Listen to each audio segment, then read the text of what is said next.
जय माँ दुर्गा म्यूजिक आ गया, मिथिलांचल में छा गया।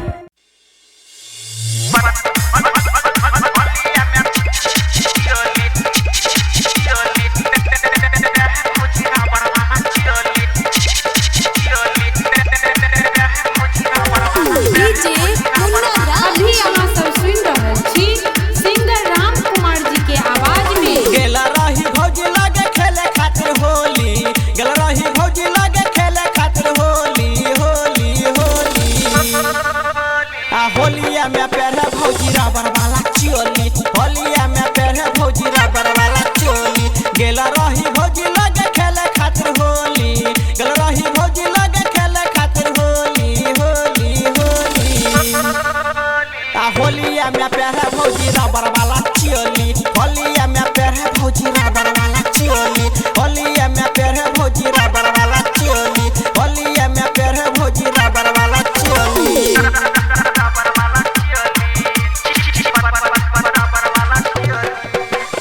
डीजे मुन्ना राज।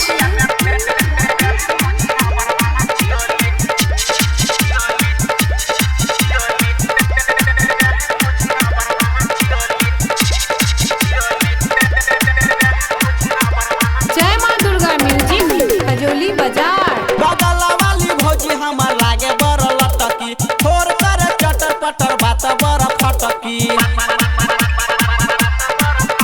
बगल वाली भौजी हमर लागे बड़ लटकी, ठोर कर चटर पटर बात बड़ फटकी। मन करे हमरो सामान ओकर टोली, मन करे हमरो सामान ओकर टोली टोली टोली।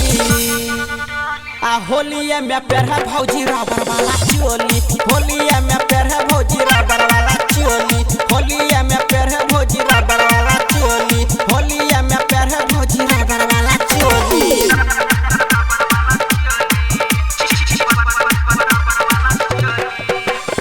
डीजे मुन्ना राज।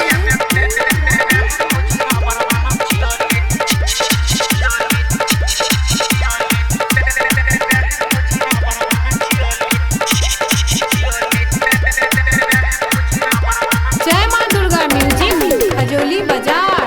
चाइना वाला चोली पर का भौजी बड़ा ऐठे, बेरी बेरी जाकर ई त छौरा सब ल बैठे।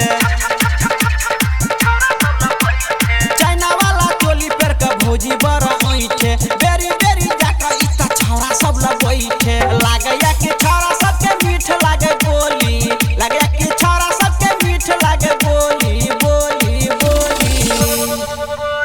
होलिया में पहरा भौजी रबर वाला चोली, होलिया में पहरे भौजी रबर वाला चोली, होलिया में पहरे भौजी रबर वाला चोली, होलिया में पहरे भौजी रबर वाला चोली।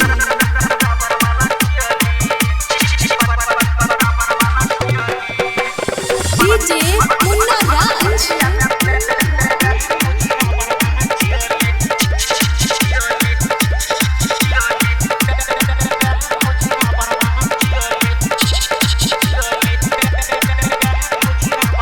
जय माँ दुर्गा म्यूजिक खजोली बाजार। राइटर प्रकाश कहे लो चल एकरा बारी, रंग देबै नीचा ऊपर रंग देबै सारी। गायक राम कुमार कहे लो चल एकरा बारी, रंग देबै नीचा ऊपर रंग देबै सारी। रंग देबै भौजी के हम दुनु लोली, रंग देबै भौजी के हम दुनु लोली लोली लोली। होलिया में पहरे भौजी रबर वाला चोली, होलिया में पहरे भौजी रबर वाला चोली। गेला रही भौजी लगे खेले खातिर होली, गेला रही भौजी लगे खेले खातिर होली होली होली। होलिया में पहले भौजी रबर